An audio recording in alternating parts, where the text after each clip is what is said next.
रास्ते में भी चाहिए, सुख थोड़ा बहुत नहीं चाहिए, सुख एक दिन के लिए नहीं चाहिए, सुख सदा सदा चाहिए। सुख कितना चाहिए? दंडनाता चाहिए, कभी कम ना हो इतना चाहिए। तो विदुर जी को कहा मैत्र मुनि ने, तो जो चीज जहां होगी वहीं से मिलेगी, जो सब जगह पर है, जो सब समय में है, जो सब में है, सुख तो उसी से मिलेगा ना।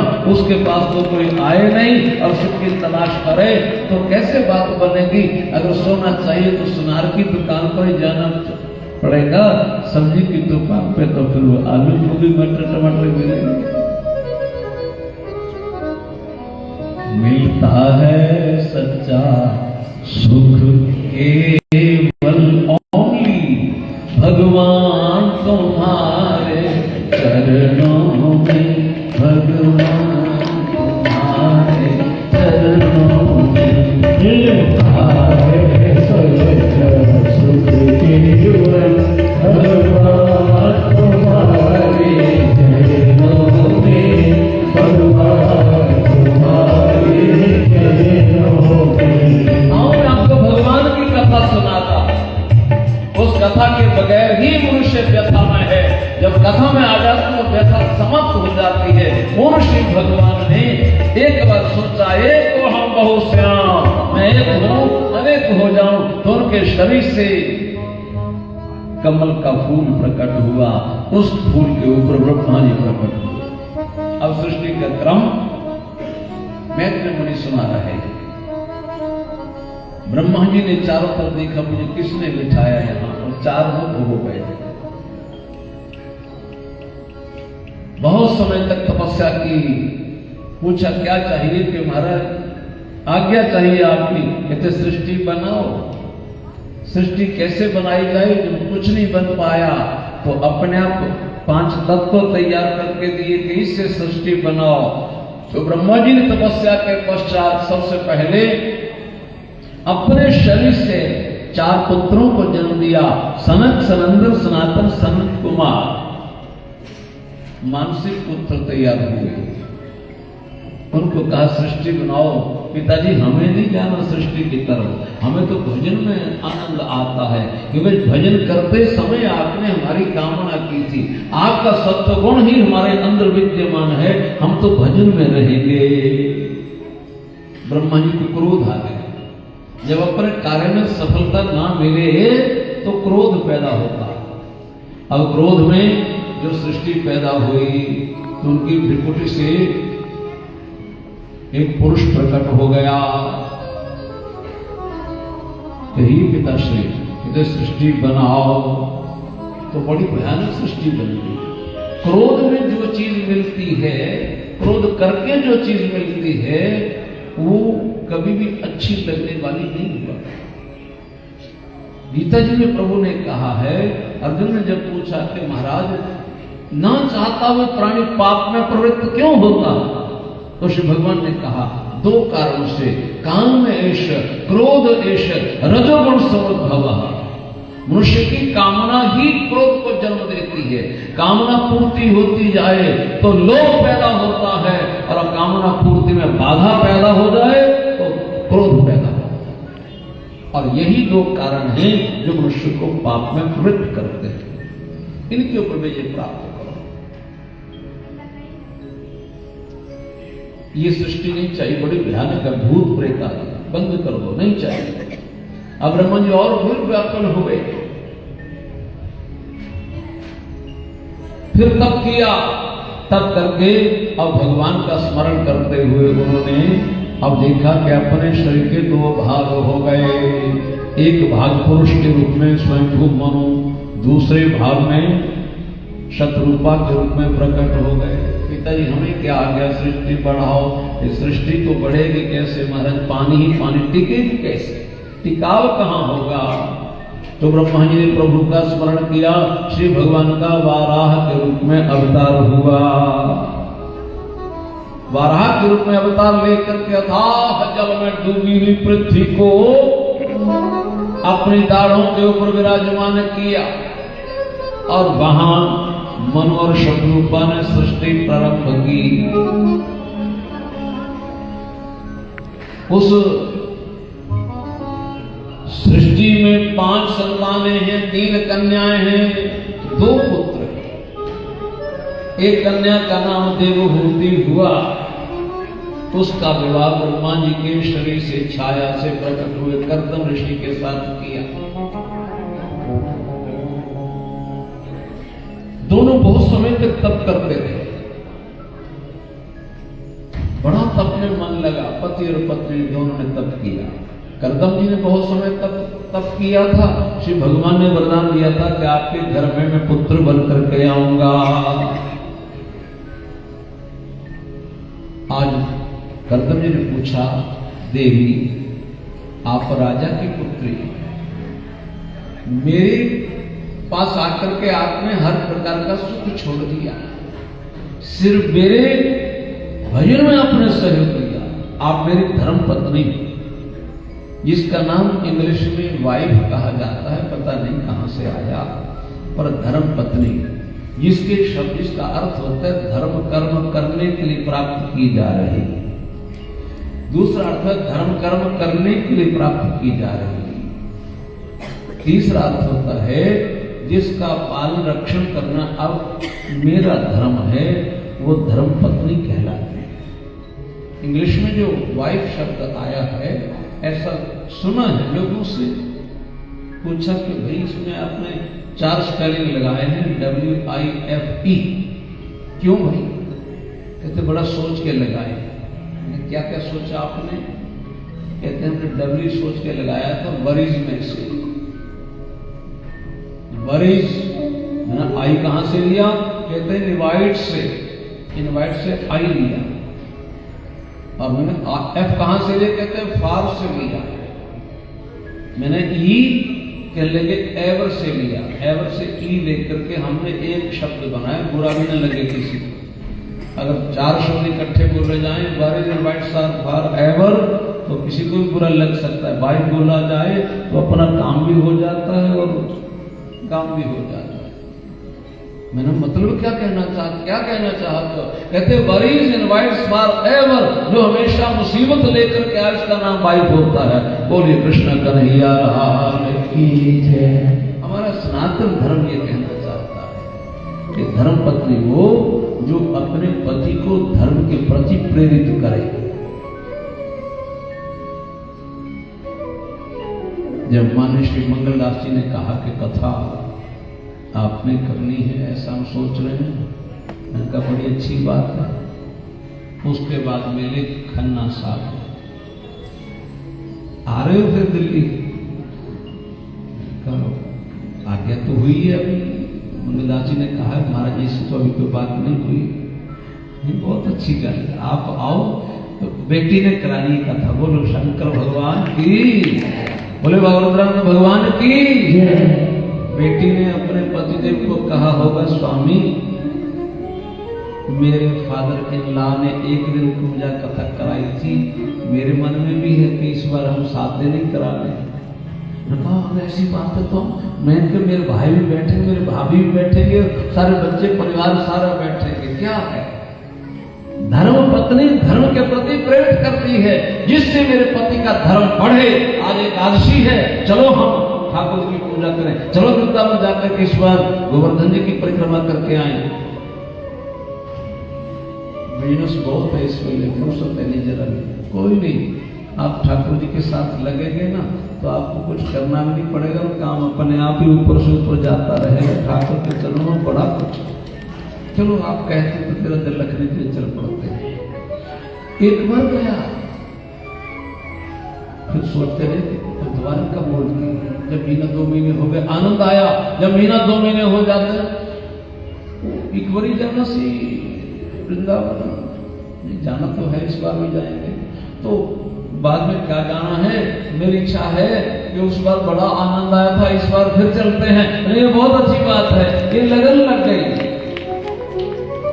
आज पूर्णिमा है, आज नवरात्रे हैं, आज शिवरात्रि है, आज ऐसा कर्म करेंगे। ठीक है, मैं बाकी सब तैयारी कर दूंगी, आपने सिर्फ बैठ जाना आकर के, बाकी सब प्रबंध मेरा। सोनू जी कह रहे थे कि आप क्या क्या खाते हो? बहुत कुछ खाते हो। बताओ। तो मैंने कहा यहाँ व्यवस्था उस प्रकार की नहीं बन पाएगी, सेवादार बहुत काम है, ये चिंता छोड़ दो। उसने घर से बना के ले आना सब कुछ। मैंने कहा उसने भी पूजा में बैठना करके सब काम है, बच्चों को संभालना। ये सच्चाई की बात कर रहा हूँ सिर्फ इसलिए कि धर्म क्या होता है, धर्म पत्नी क्या होती है। जब उनको पता चला कि ऐसा है तो उनका चिंता नहीं करने की बात कही। मैंने कहा चिंता है ही नहीं, यहाँ पर आकर के चिंताएं समाप्त हो जाती हैं हर किसी की। मैं भी हर किसी में आता हूँ, मैं भी चिंताएं यहाँ समाप्त हो जाती हैं। कहते घर में बना करके सब कुछ तैयार करके ले आएगी, आश्रम में भी कोई कमी नहीं है, लेकिन वो अपने हाथों से बना करके खिलाना चाहती है। ये मेरी बहन है। मैंने उस माता पिता को दोनों को स्मरण किया उस समय। तो कितने भाव, कितने संस्कार हैं, कितनी गुरु महाराज की कृपा है। अपने आप को भजन में लगना, बच्चों को उस रास्ते पर लेके चलना, और बच्चे भी इस रास्ते पर चले, ये माता पिता ने चाहा होगा। कितना अच्छा लगता था उस समय मुझे इस दरबार में आकर के। जब प्रवीण जी भजन करते थे, उनकी बहन भी भजन करती थी। बाद में पता चला ये दोनों बहन भाई नहीं, इनके माता पिता भी बेहिसाब भजन करते। कमाल था, एक एक भजन याद आता। पूरा पूरा परिवार एक रास्ते पर चला हुआ। सब जानते हैं सब बातों को। कहाँ कमी, किसके पास कमी? महिला मंडल की सभी सदस्य ये सभी धर्म का ही पालन करने वाली है। कितने अच्छे तरीके से विवाह का आयोजन करते हैं रुक्मिणी मंडल का, तो देखते ही बनता है। धर्म इनके पास है और इसने धर्म पत्नी कहलाई। पूछा जितना देवी मैंने आज तक भजन किया है उसका आधा फल आपको प्राप्त हो। फिर भी तेरे मन में कोई इच्छा हो तो बताइए। स्वामी आप जैसा पति मिल गया, इससे बढ़कर कुछ और मांगेगा कोई तो बहुत बड़ा अपराध करेगा। लेकिन फिर भी मेरे 3 रूप हैं। एक रूप है मेरा पुत्री का, दूसरा रूप है मेरा पत्नी का, तीसरा रूप है मेरा माता का। संकोच में जो कहा अच्छा इसके मन में माता बनने की इच्छा है। अपने योग बल के द्वारा सुंदर विमान बना करके सारे ब्रह्मांड का दर्शन कराया और अपने योग बल पर कितने ही सेवक तैयार किए, कितनी सेविकाएं तैयार की, सुंदर महल बनाया। उस महल में निवास किया और वहां 9 कन्याओं को जन्म दिया। उन 9 ही कन्याओं का विवाह बड़े बड़े जो ब्रह्मा जी के 10 मानस पुत्रों में हुए उनके साथ विवाह कर दिया। 9 का विवाह कर दिया, 10वें नारद जी का विवाह नहीं किया। उनमें एक पुत्री का नाम है अनुसूया, उसका विवाह अत्रि ऋषि के साथ किया, जिसके यहाँ पर श्री भगवान 3 रूप बन करके आए। तीनों का संयुक्त रूप ब्रह्मा विष्णु शंकर 3 रूपों में आए, लेकिन संयुक्त रूप बन गया दत्तात्रेय के रूप में एक जगह पर, और भगवान के अवतार कहलाए। और अद्भुत नियम उन्होंने प्रारंभ किए, मस्ती में रह जाए। उन्होंने प्रहलाद आदि को उपदेश किया। प्रहलाद जी ने पूछा कि आप क्या करते हैं? कहते कुछ नहीं करते। खाना पीना कैसे होता है? कहते प्रभु इच्छा से होता है। इतनी मस्ती आपके पास कहाँ है? कहते जो मस्त रहता है उसी में मस्त रहता हूं मैं भी। और गृहस्थ को ये पदवी कैसे मिलती है कि गृहस्थ अपनी मर्जी न थोपे कि परमात्मा ये होना चाहिए, ये नहीं होना चाहिए। वो तड़पता है परमात्मा तेरी मौज से जो कुछ होगा वो आनंद में होगा। गृहस्थ इस पदवी को प्राप्त करता है। ये उपदेश दत्तात्रेय जी महाराज ने प्रहलाद जी 9 पुत्रियां विवाहित हो गई। अब भजन करो। पुत्रियों की माता बन करके देख लिया, पुत्र की माता क्या होती है, कैसे होती है, वो भी पता लगना चाहिए। करदम जी को याद आया कि भगवान ने मुझे कहा था कि मैं आपके घर में पुत्र बन करके आऊंगा। अब भगवान कपिल देव बन करके प्रकट हुए। बोली कपिल देव भगवान की जय। उनका दर्शन किया।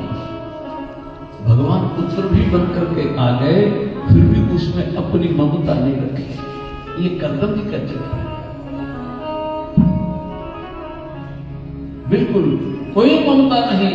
जिसका दर्शन यहाँ प्रत्यक्ष कर रहा हूँ उसका एकांत में जाकर के दर्शन करूंगा। जंगल में चले गए, घर में माता पुत्र दोनों रहे, आज माता ने पूछा मेरा जीवन विश्व में बीत गया, मेरा कल्याण कैसे होगा?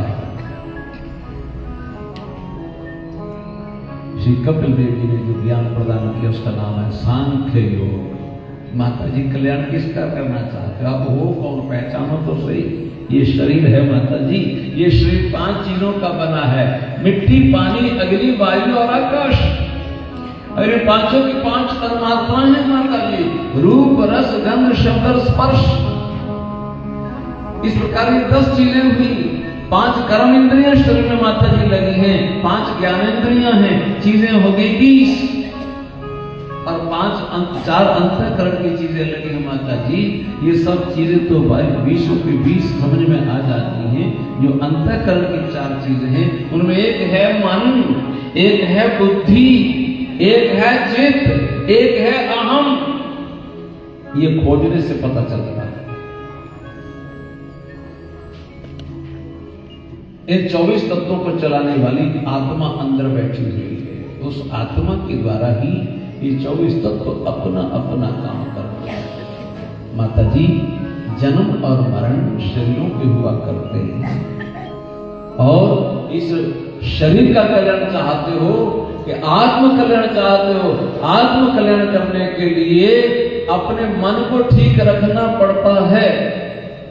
विष्णु पुराण में लिखा है कि मन एव मनुष्याणां कारणं बंध मोक्षयो। मनुष्य के बंधन और मोक्ष का कारण केवल मात्र मन है और उस मन को परमात्मा में लगाना चाहिए। कैसे लगेगा उसका तरीका बताया। कहते सताम प्रसंगात्म वीर संवेदो। महापुरुषों की संगति में बैठ करके मेरे चरित्रों का श्रवण करना चाहिए। मन कैसे प्रभु में लगता है? महापुरुषों की संगति में बैठ करके मेरे चरित्रों का श्रवण करना चाहिए। कैसे? कहते उनके मुखारविंद से जो हृत कर्ण रसायना तथा, हृत कहते हैं हृदय को, कर्ण कहते हैं कान को। हृदय और कानों को प्यारी लगने वाली जो कथाएं होती हैं उनके मुख से जो कथाएं निकलती हैं तज्जोषणाद उनके सेवन करने से आशु अपवर्ग वर्तमनी, उन कथाओं को सुनने से, लगातार उन कथाओं में जाने से यह मन धीरे धीरे शुद्ध होता है। इस मन को ये कहना चाहिए, मन रे भजन कर गोविंदा, मन रे भजन कर गोविंदा, मन रे भजन कर गोविंदा, मन रे भजन कर गोविंदा। जिसे बैठे सदा मन मेरा भजन कर गोविंदा।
बाध्य कर देता है।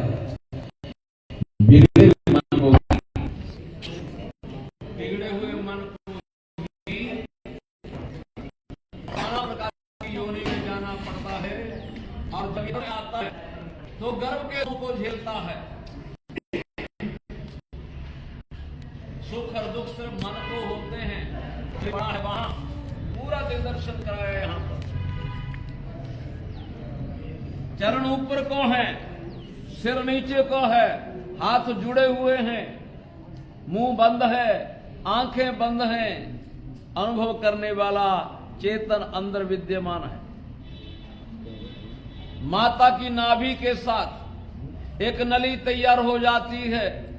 माता जो भोजन करती है, मीठा, कड़वा, खट्टा, कसैला सब फिल्टर होकर के उस नली के बीच में से होकर के उसी के द्वारा उसका पोषण होता है। 7वें महीने माता जी ये जीव प्रभु की स्तुति करता है। ये प्रभु मुझे इस गंदगी से बचाओ, इस दुख से बचाओ। लोग बहुत रोते हैं, इसलिए कहते मौत से डरते हैं, मौत से दुखी होते हैं।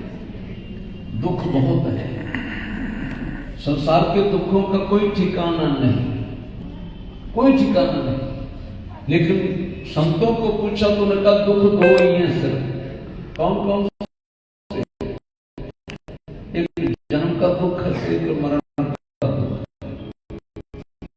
और फिर दोनों में तुलना की जाए कि का दुख बड़ा है, इनका दुख बड़ा है। आम दुनिया तो कहते कि मरण का दुख बहुत बड़ा है। मक्खी मरने से डरती है, मच्छर भी, शेर भी, हर चीज मरने से डरता है। लेकिन सबसे बड़ा दुख क्या है? वो पूज्य श्री महाराज जी की वाणी को याद करो। उन्होंने कहा था कि सबसे बड़ा दुख है जन्म का। कैसे? जहां पर 3 महीने सारी जानकारी होने के बाद 3 महीने मजबूरी में उस पिंजरे में बंद रहना है। कोई अपनी मर्जी नहीं चल सकती। माता ने कड़वा, खट्टा, तीखा भोजन किया है, उससे शरीर को जन्म होती है। ना बोल सकता है, ना कुछ कर सकता है। मजबूरी की हालत में सारे दुख वहां पर झेलता है। कभी कृपा हो जाए तो गर्भ से बाहर आता है तो जरा सा तो सुख अनुभव कर शुक्र है इतने बड़े पिंजरे से बाहर निकल कर गया, स्वतंत्र तो हो गया।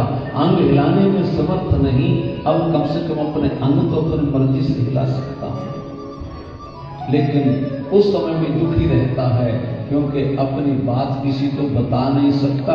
माता उसके दुख को समझ नहीं सकती।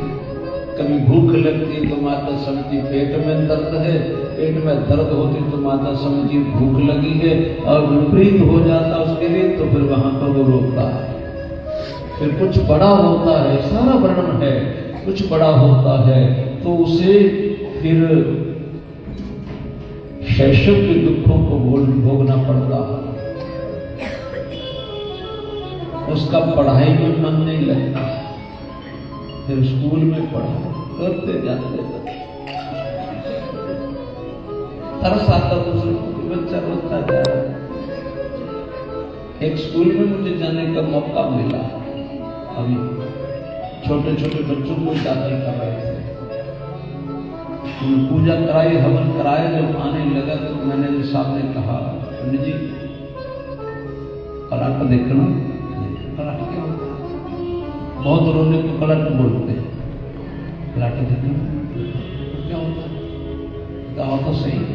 मुझे लेके गए तो एक बच्चा रो रहा, उसको मैडम चुप करा रही, दूसरा रो रहा, छोटे छोटे बच्चे 2-2 साल के सब रो रहे। पहला दिन बेचारों का। मैंने बात क्या है? कहते बस माता पिता से दूर रहना चाहते हैं। दिन को भागवत कितना कहते हैं, ये पढ़ाई में मन नहीं लगता। फिर घर में मैडम और आ जाती है पढ़ाने के लिए। इस दुख को थोड़ा थोड़ा कुछ बड़ा होता है तो विषयों का गुलाम बन जाता है। और माता जी इन 5 इंद्रियों का, 5 का गुलाम बन जाता है। आंखों को बढ़िया रूप चाहिए, नासिका को बढ़िया सुगंध चाहिए, जीवा को बढ़िया रस चाहिए, कानों को बढ़िया शब्द चाहिए, चमड़ी को बढ़िया स्पर्श चाहिए। इन 5 के लिए तड़पता है, ये भी मिले, ये भी मिले, ये भी मिले। जब नहीं मिलते तो तड़पता है, मिलते हैं तो हालत क्या होती है वो मैं आपको बता देता हूं कि 5 प्राणी हैं जो एक एक इंद्रिय के लोभ में मारे जाते हैं। कौन कौन से?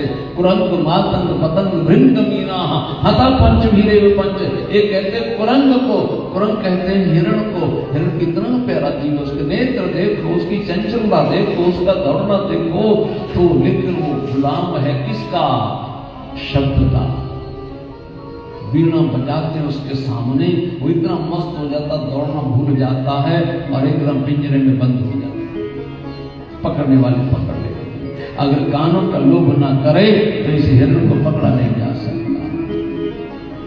हाथी स्पर्श सुख का लोभ करता है और उसको पकड़ने के लिए गड्ढा खोद करके उसके ऊपर घास फूस बिछा करके कागज का एक आकार बना करके उसको लगता है ये हथनी खड़ी है, उसका स्पर्श पाने के लिए दौड़ के जाता है और वास्तव में तो घास फूस के ऊपर पांव टिक नहीं पाते, धड़ाम करके गड्ढे में गिर जाता है। अगर ये लोभ ना करता तो इस हाथी को पकड़ना कहां से होता? कुरंग, मातंग, पतंग, तीसरा प्राणी बताया पतंगा। वो आग की तरह चमकना चाहता, आग की चमक को देख करके पतंगा उसके पास जाता है और आग के स्पर्श से पंख जल जाते हैं, वहीं पर ढेर हो जाता है। ये रूप का लोभी पतंगा मारा है, सुगंध का लोभी भंवरा है। जब कमल के फूल के ऊपर बैठता है, इतनी प्यारी सुगंध, कितनी सुंदर उसका आसन बनाया गया है। कभी कमल के फूल को खोल करके देखिएगा, उसके ऊपर आराम से बैठता, इतनी सहजता से बैठता, सुगंध लेता रहता है पूरे तेज से। जी चाहता उड़ जाऊं, नहीं और ले लूं, और ले लूं, और ले लूं। मैं एक ही फूल ऐसा है जो एक बार खिलता है और दोबारा फिर बंद भी हो जाता है। बाकी फूल एक बार खिल करके खत्म हो जाते हैं, लेकिन ये खिलता है, बंद हो जाता है, शाम को बंद हो जाता है ये फूल। और भंवरा बीच में बैठा हुआ, सोचा रात बीतेगी, सुबह होगी, सूर्य भगवान उदय होंगे, कमल का फूल खिलेगा और मैं भी निकल जाऊंगा। इतने में मदमस्त हाथी आया और उसने सरोवर में प्रवेश किया और बाहर निकलने लगा तो हाथी के पांव से जो फूल के ऊपर आ गया और उस पांव ने फूल को भी कुचल डाला। बीच में पड़ा हुआ भंवरा भी कुचला गया। नासिका के लोभ में, जिह्वा के लोभ में मछली मारी जाती है। दूर से देख लेती है मछली कि वहां टुकड़ा है, लेकिन टुकड़ा वो किसी कुंडी में फंसा है। लोभ के कारण वो कुंडी नहीं देखती, जबकि यही टुकड़ा दिखाई देता है और जो टुकड़े को मुंह लगाती है मछली और कुंडी उसके मुंह में फंस जाती है और मछली जल से बाहर। एक एक अंग के लोभ में 5 मारे गए। जिस इंसान को, जिस स्वतंत्र रहने वाले इंसान को 5 इंद्रियों का लोभ करने का लोभ बन जाए, उसके नष्ट होने में क्या संदेह है। और फिर बुढ़ापे के दुखों का कोई ठिकाना नहीं माता श्री। इसलिए सत्संग में जाकर के, भजन में बैठ करके अपने मन को जितना ज्यादा केंद्रित करता भजन के ऊपर, उतनी जल्दी मुक्ति मिलती है। कपिल देव जी ने ईशान के योग का ज्ञान दे करके प्रस्थान किया। गंगा सागर ने बड़ा स्वागत किया, वहां कुटिया बना करके रहने लगे और माता जी ने भी मुक्ति प्राप्त कर ली। गंगा नदी के रूप में प्रवाहित होने लगे। इसी प्रकार दूसरी पुत्री का नाम हुआ आपूति, जिसका रुचि नामक प्रजापति से हुआ। रुचि और आपूति से यज्ञ और दक्षिण के रूप में प्रभु प्रकट हुए। तीसरी पुत्री का नाम है प्रसूति। उस प्रसूति से 16 कन्याएं हुई, उनमें एक का नाम था मूर्ति। धर्म के साथ 10 का विवाह किया था। उस मूर्ति से भगवान का नर और नारायण के रूप में प्रादुर्भाव हुआ, प्रकट हुए प्रभु। ये अवतार तपस्या करने के लिए बद्रीनाथ धाम में चले। एक पुत्री छोटी थी जिसका विवाह रुद्र के साथ किया, लेकिन उस सती के साथ रहते हुए सती को भी लगा कि कई बार शंकर जी की बातें समझ में नहीं आती। उनकी इच्छा के विपरीत दक्ष ने जो उनके साथ विरोध किया था, उसके कारण शंकर जी का अपमान करने के लिए यज्ञ का आयोजन किया, लेकिन सती को नहीं बुलाया। सती ने जिद की और जाना पड़ा। शंकर जी ने कहा जाओगी, छोड़ करके मेरी आज्ञा का उल्लंघन करते तो भवत्या भद्रम न भवति, आपका कल्याण नहीं हो सकेगा। उसका भी उल्लंघन कर दिया। देखा तो शंकर जी का अपमान है। यहाँ पर योगाग्नि के द्वारा शरीर को शांत किया, त्याग कर दिया और दूसरे जन्म में शंकर जी के पास पहुंचने के लिए पार्वती के रूप में अवतार लेकर के फिर अमर कथा जाकर के अमरनाथ जी में प्राप्त की थे। मुझे द्वारा जन्म लेना पड़े, वो अमर कथा यही श्रीमद् भागवत महापुराण है। उनको सुनाते समय ही एक तोते ने अंडे के रूप में कथा को सुना, लेकिन जब अंडा फूट गया, बाह्य आवरण फूट गया, तो बीच में से तोते का बच्चा निकला और वो उसी प्रकार हूं कर रहा था जैसे पार्वती जी सुन रही थी आंखें बंद करके। दशम स्कंद पर सुन करके बहुत आनंद आया। जब 11वां स्कंद प्रारंभ हुआ, ज्ञान की चर्चा प्रारंभ हुई, तो पार्वती जी को नींद आ गई। शंकर जी आंखें बंद करके कथा कर रहे, समाधि भाषा में पार्वती जी हूं कर रही थी। उनकी हूं को ही उस तोते ने श्रवण कर लिया, समझ लिया। पार्वती जी को तो नींद आ गई, लेकिन तोता पार्वती जी की भाषा में हूं करता रहा। जब पार्वती जी की आंख खुली तो उन्होंने कहा स्वामी मुझे ये कृष्ण उद्धव संवाद दोबारा सुनाइए। कहते बहुत अच्छा लगा। कहते पता नहीं लगा क्या हुआ। कृष्ण जी का चरित्र तो बहुत अच्छा था, लेकिन उनका उपदेश नहीं सुन पाई मैं। क्यों? कहते मैं तो सो गई थी, तो जाग रही थी। मैं सो मैं रही हूं, आप कैसे बता सकते हुए जाग रही थी? कि तेरी हूं करने की आवाज जो आ रही थी। नहीं स्वामी, मेरी उस समय बेसुध अवस्था में थी, तो हूं कौन कर रहा था? शंकर जी ने चुटकी बजाई तो तोता उड़ पड़ा। ओह, ये ज्ञानी तोता ले गया। ये ज्ञान इसके ऊपर प्रस्फुटित हो गया कि नहीं, ये परखने के लिए त्रिशूल चलाया और वही तोता इस कथा के माध्यम से सूक्ष्म रूप धारण करते हुए व्यास की पत्नी पिंगला के मुख में होकर के उदर में जाकर के बैठ गए। कहा इनकी कथा पूरी तरह से सार्थक हो चुकी है, ये कथा को पचाने में समर्थ हो गए। वही शुक्रदेव 16 वर्ष के पश्चात वहां से प्रकट हो गए। ये पार्वती जी की कथा सुनी, दोबारा जन्म लेने की नौबत नहीं आई। इसी प्रकार उत्तानपाद राजा का वर्णन है, जिनके यहाँ ध्रुव जी का जन्म हुआ, जिनकी कथा कल के प्रसंग में आ गई। और उसके पश्चात ध्रुव जी के वंश में जिन्होंने 5 वर्ष की अवस्था में भगवान का दर्शन कर लिया, लेकिन स्वयं मनु के माध्यम से उपदेश पाया, ममता समाप्त हुई। उन्हीं के वंश में बहुत सी पीढ़ियों के परचर राजा अंग हुए। पुत्र पापात्मा बेन बन गया उनका, और उस बेन का कल्याण करने के लिए जो संतों के श्राप से दुर्गति में चले गए थे, उनके घर में पृथु महाराज का अवतार हुआ।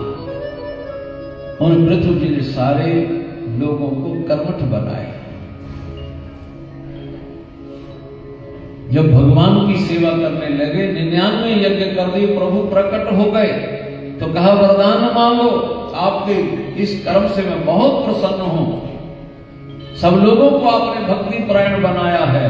तो उन्होंने कहा एक तो वरदान मुझे ये दीजिए कि मेरे पिता ने आपका बड़ा अपराध किया है, बड़ा अपमान किया है, आपके यज्ञ बंद करा दिए, दान आदि सत्कर्म बंद करा दिए, उसके कारण वो दुर्गति को प्राप्त हुए हैं, तो उनकी सदगति हो जाए।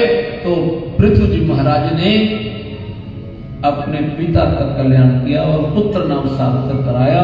उन्हीं पृथु जी महाराज ने पिहोवा में सुंदर तालाब बनाया और अपने पिता की वहां पर सदगति कराई मृत्यु दुख में। आज भी 1 वर्ष जब मृत्यु को हो जाए उससे पहले पहले हमारा क्षेत्र जाकर के बिहोगा में पिंडदान करता है, जिससे सदगति प्राप्त होती है। ये पृथ्वी जी का चरित्र है, उन्हीं के वंश में आगे चले। और दूसरा वरदान मांगा, मुझे 1000 कान हो जाए, इसलिए इन कानों से आपका पवित्र यश सुन करके अपना कल्याण करूं मैं। ये कान सिर्फ प्रभु के यश को सुनने के लिए हैं। मेरे कान प्रभु कभी थके नहीं आपके गुणों को सुनते सुनते। ऐसे प्राचीन वल्लभी का चरित्र सुनाया, जिन्हें पुरंजन का उपाख्यान सुनाकर के नारद ने मुक्त किया कि कर्म जितना भी करें लेकिन उसमें मूल में भावना परमात्मा की होनी चाहिए। प्रेमव्रत जी का चरित्र सुनाया, जिनके वंश में राजा नाभि हुए। नाभि के यहाँ पर श्री भगवान का शिवदेव के रूप में अवतार हुआ, जिन्होंने ज्ञान दिया। नायम देहो देह भाजन लोके, 100 पुत्रों के हुए, अपने पुत्र को अपने प्रजा को सबको उपदेश दिया। ये शरीर विषयों में आकर के बर्बाद करने के लिए नहीं है, ये शरीर के मात्र मानवता परमात्मा की प्राप्ति के लिए है। प्रीतिर्न यावत मयि वासुदेवे न मुच्यते देहि योगिन तावत, जब तक मुझ वासुदेव में प्रीति नहीं होगी तब तक इस शरीर के आवागमन से आदमी मुक्त नहीं हो सकता। ऐसा दिव्य ज्ञान प्रदान किया। उन्हीं के ही पुत्र भरत हुए, जिनके नाम से इस देश का नाम भारत कहलाया। उन्हीं भरत जी के 3 जन्मों की कथा, एक तो भरत बन करके भगवदीय सत्कर्म किए, लेकिन मृत के जीवन के प्रति उनका आकर्षण बन गया था। जो असहाय हालत में था, दया ने ममता का रूप धारण कर लिया। उसी हिरण का स्मरण करते ही शरीर शांत हो गया, दोबारा हिरण की जिंदगी हुई। पूर्व जन्म का तप यहाँ पर भी साथ दे रहा। मुझसे बहुत भूल हुई, मैं तो प्रभु चरणों में पहुंचने के योग्य बन गया था, लेकिन मैंने हिरण के प्रति मोह दिखा दिया। श्री छूटा, जड़ भरत के रूप में आए और बिल्कुल शांत मन से रहे, जड़ की तरह आचरण किया। जड़ भरत के माध्यम से राजा रघुगण को उपदेश दिया कि जन्म और मरण शरीरों के होते हैं। सत्संग में ये बातें सिद्ध होती है। जन्म और मरण शरीरों के होते हैं। भूख और प्यास प्राणों को लगती है, सुख और दुख मन को होते हैं। आत्मा इन 6 ही विकारों से परे है। ना आत्मा का जन्म होता है, ना आत्मा की मृत्यु होती है, ना आत्मा सुखी होती है, ना आत्मा दुखी होती है, ना आत्मा को भूख लगती है, ना आत्मा को प्यास लगती है। ये तीनों चीजें अलग अलग हैं। आत्मबोध कराया और उसके पश्चात भूगोल और खगोल का वर्णन किया। सारे ब्रह्मांड को चलाने वाले एक परमेश्वर है। विभिन्न क्षेत्रों में उनके विभिन्न रूप हैं। भारत भूमि का वर्णन किया, श्री गंगा जी की महिमा का गान किया, हिमालय का वर्णन किया, सूर्य नवग्रहों का वर्णन किया। ये सारा जितना ब्रह्मांड है एक परमेश्वर की शक्ति से चलता है। उसकी मर्जी से ही सूर्य उदय होते हैं, उसकी शक्ति से ही सूर्य में प्रकाश है, चंद्रमा में रस है, और ये पृथ्वी सबको धारण करती है, ये जल सब का पोषण करते हैं। इस प्रकार उस परमेश्वर के बारे में जानकारी भूगोल और खगोल के माध्यम से जिस परमात्मा को भूलते हैं उनके लिए नरकों की व्यवस्था बताई। 28 प्रकार के नरक हैं। विभिन्न प्रकार के कर्मों का फल नरकों में जाकर के भोगना पड़ता है। जब ये प्रकरण सुना तो महाराज परीक्षित जी का दिल तो डरने लगा। लोग इतने दुखी रहते हैं, इतने दुखों का सामना करना पड़ता है, अपने पाप कर्मों का फल इस रूप में भोगना पड़ता है। महाराज मुक्ति कैसे होगी पापों से? उन्होंने कहा पाप करना स्वाभाविक है, लेकिन पापों के यदि प्रायश्चित कर ले आदमी तो उसे पापों का फल नहीं भोगना पड़ता। और सबसे बड़ा प्रायश्चित पापों का परमात्मा के नाम स्मरण में है। उसमें अजामिल का चरित्र सुनाया, जो था तो ब्राह्मण वेदज्ञ, लेकिन धीरे धीरे वो पथ भ्रष्ट हो गया, किसी वैश्य के संपर्क में आ गया, और वहां से जो पुत्र पैदा हुआ संतों के प्रेरणा से उसका नाम नारायण रखा। संयोग से उस पुत्र के प्रति लगाव विशेष हो गया, और जब उसका अंत समय आने लगा तो उसने नारायण नाम उच्चारण किया पुत्र का, लेकिन देवदूतों ने भगवान के आदेश से उसको मुक्त कराया जाकर के यमदूतों से।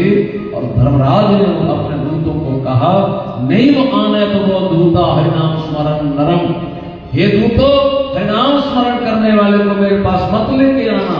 अच्युतम केशव राम नारायणम, जो लोग इन नामों का उच्चारण करते हैं उनको दूर से छोड़ देना। तो पूछा लेके किसको आए वो बता दे। तो धर्मराज ने कहा, जीवान भक्ति भगवद गुण नाम ध्येयम चेतश्चन स्मृति तच्चरणारविंदम कृष्णाय नानमति अच्चराये कदापि तान आनयद्धम असतो वक्रत विष्णु कृत्याम। ये कहा जिह्वान भक्ति भगवद गुण नाम ध्येयम, जिस आदमी की जिह्वा भगवान के गुण और नामों का उच्चारण ना करे। आज सुबह शंकर जी का दर्शन करने के लिए आए तो वहां हमारे सैनिकों में जयलाल जी आहा शंकर जी की स्तुति कर रहे थे। मैंने इतना स्वर इनका कभी पहले सुना नहीं था, मुझे क्या पता इतना सुंदर गाते हैं। मैं आनंद लिया भरपूर, ये अपने धुन में लगे रहे, भरपूर आनंद लिया। थोड़ी देर बाद मेरे पास आए किसी और काम से। मैंने कहा आज मेरा शरीर रोमांचित तो उठा आपका स्वर सुन करके। उन्होंने कहा मेरे पास कहाँ था कुछ, ये सब मेरे गुरु महाराज की कृपा है, सब गुरु महाराज की कृपा है। जीवा गा रही थी, सानंद आनंद बने वसंतम, भगवान विश्वनाथ जी की स्तुति हो रही थी, लेकिन वो स्वर उनके पास है, मेरे पास नहीं। मैं तो उसका आनंद लिया। वो इन शब्दों के कारण है, जीवान भक्ति भगवत गुण नाम ध्येयम, जिसकी जीवा भगवान के गुणों को आनंदित होकर के वर्णन न करे। चेतस्य समर्पित चरणारविंदम, जिसका चित्र के चरण कमलों का स्मरण न करे। और तीसरे कृष्णाय नामति यच्छ्रा एकदापि, जिसका सिर भगवान के चरणों में प्रणाम न करे। ऐसे 3 प्रकार के लोगों को पकड़ करके मेरे पास ले आना। अब देखो भागवत जी का ये मंत्र हमें कितना कुछ बता रहा है। यहां हम ठाकुर का गुणगान भी कर रहे हैं। एक स्टेप तो क्रॉस कर लिया, पार कर लिया। दूसरा कुछ कृष्ण का चिंतन भी हो रहा है और आकर के पहले प्रणाम भी करते हैं, जाते समय भी प्रणाम करते हैं। तो कल्पना करें अगर इस प्रकार का जीवन हमारा चल रहा है तो भगवान के पास जाना होगा हमारा कि यमराज के पास। भागवत जी कहते हैं कि जाना अब आपका भगवान के पास भी होगा, और असलियत में जाना नहीं। बोलो कृष्ण कन्हैया लाल की। चाहे और भजन करना है, और भजन करना है, और भजन के बल पर ही हमें भगवान के पास जाना पड़े ये जरूरी नहीं।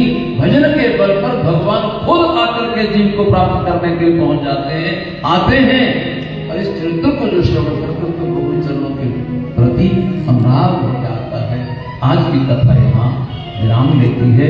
कल अवतार चर्चा चलेगी।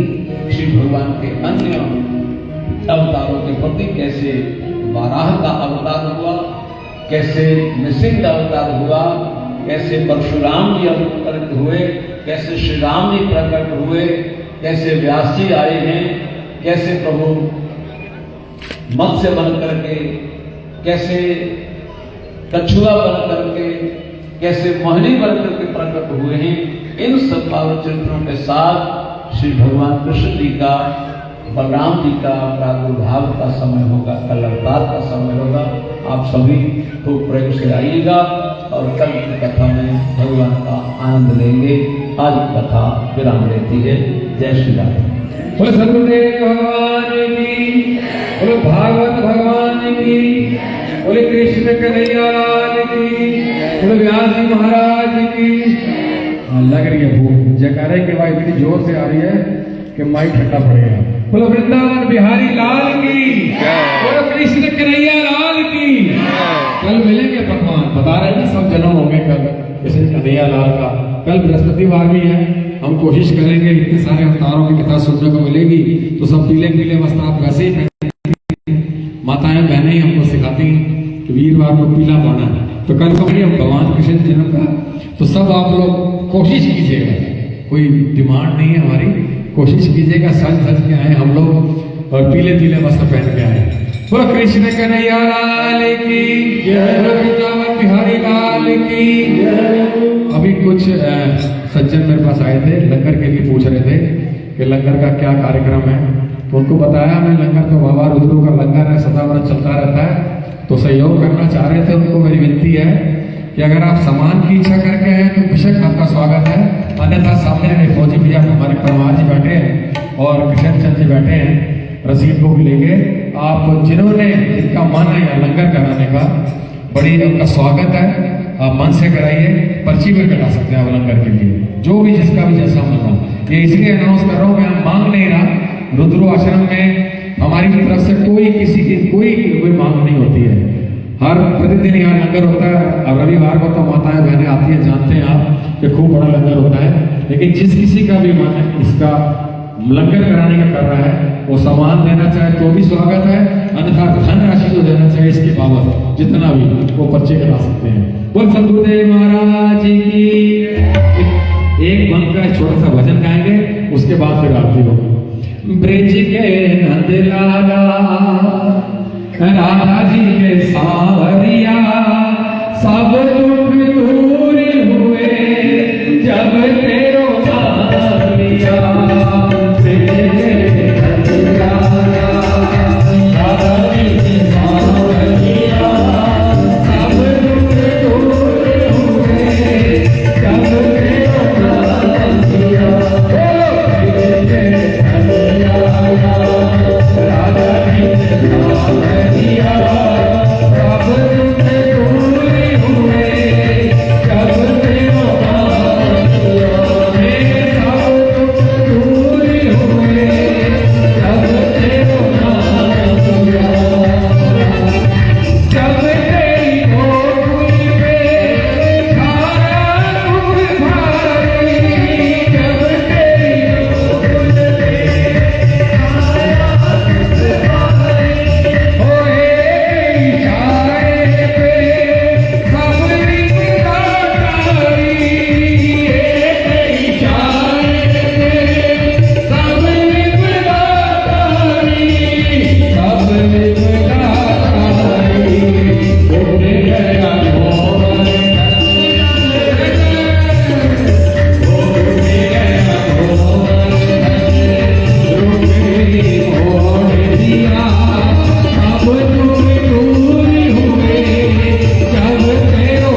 कुछ नया रूप बताएंगे, लेकिन आज हमारे व्यास जी महाराज भी मस्त हो गए।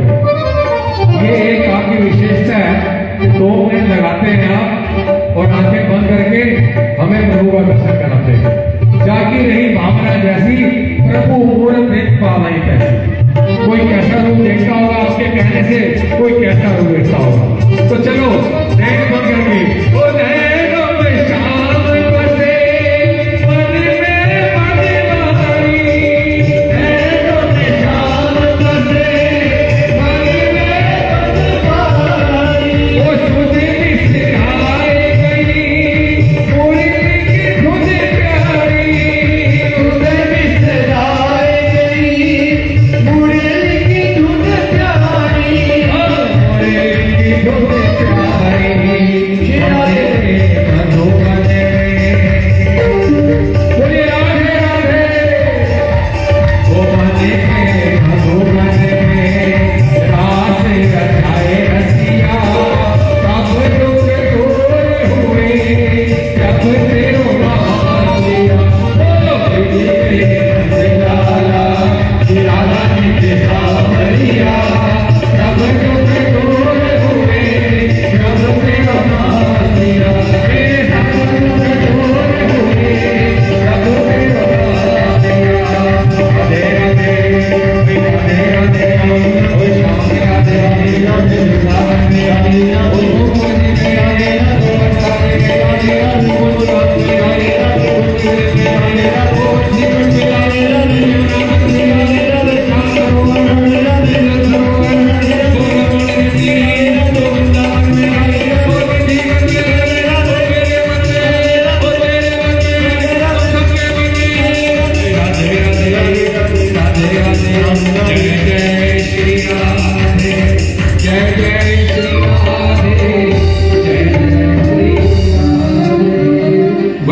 भगवान की जय। कराया खंड तोड़ेगा।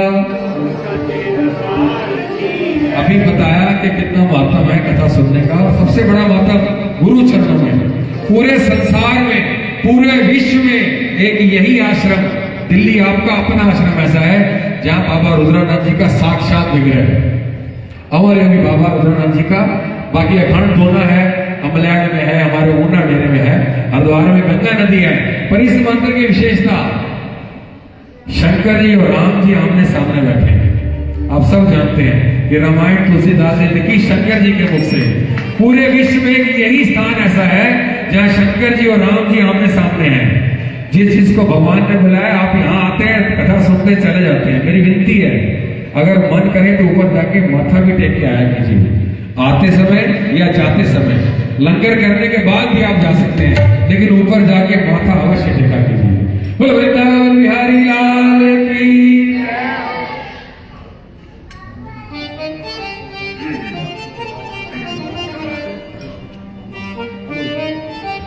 शाम को यहाँ पर दिन आरती होती है, जिसका समय सर्दियों में जल्दी हो जाता है 6 सवा 6 बजे, और जब गर्मी होती है, जब सूर्यास्त होता है उसके बाद ही होता है। तो शाम को आरती के बाद प्रतिदिन यहाँ 2 भजन बोले जाते हैं। आज व्यास जी महाराज ने कृपा की है कि अगर आप लोग आते हैं तो आज से शाम का कीर्तन भी किया जाएगा। तो आप बता दीजिए, अगर आपकी इच्छा है तो हाथ उठा के बता दीजिए, शाम को भी आएंगे। जो आएगा, कोई जबरदस्ती नहीं है। जिसका मन करे शाम को आने का, शाम को आएंगे। एक दिन आपको आनंद आएगा, दूसरे दिन जैसे आज साथ ला रहे हैं, कल फिर और आएंगे, फिर और आएंगे, फिर और आएंगे। बोलो वृंदावन बिहारी लाल की, बोलो व्यास जी महाराज की जय। आरती करेंगे। जलमलिन्यै नमः सर्वोपचार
जगाने वाला है, नव ज्योति जगाने वाला है। हरि नाम ही हरि नाम ही जग के मंगल की आरती, हरि नाम ही हरि नाम ही जग के मंगल की आरती।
रामचंद्र भगवान की जय, राधा और कृष्णचंद्र भगवान की जय, श्री हनुमान जी महाराज की जय, लक्ष्मीनारायण भगवान की जय।